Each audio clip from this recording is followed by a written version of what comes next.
My husband and I stepped off the platform and onto the giant hissing locomotive. I remember looking back at our small town and thinking of all the happy memories we made there.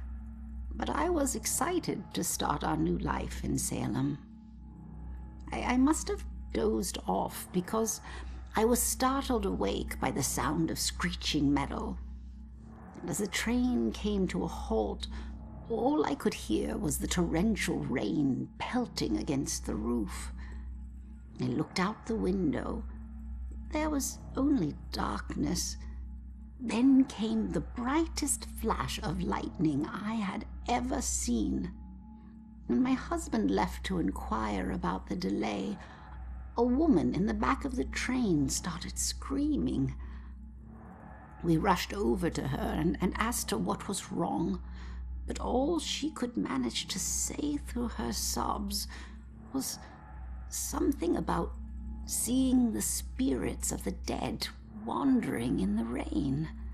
Stranger still were the passengers that were suddenly stricken with the painful memories of their past. It was at this point that I became truly terrified, so I set out to find Joe. When I reached the cab and still hadn't found him, I was worried. I looked out the front window and saw the train's conductor laboring to move a downed tree from the tracks. And there was Joe, walking up to help. However,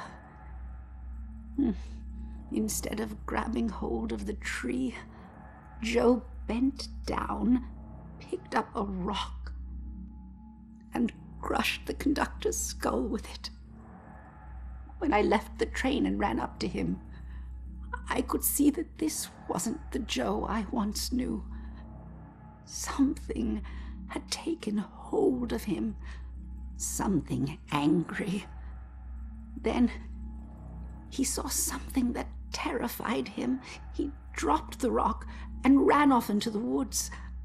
However, right before he disappeared into the trees, during a bright flash of lightning, I thought I saw something chasing him, hunting him.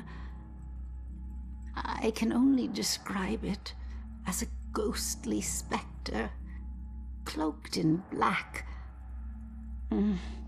But more likely than not, it was just a shadow.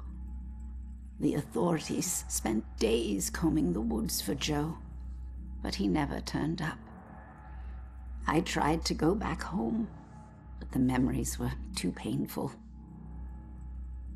Some nights I lie in bed, tortured by the thoughts of what our life could have been if we had never stepped onto that train.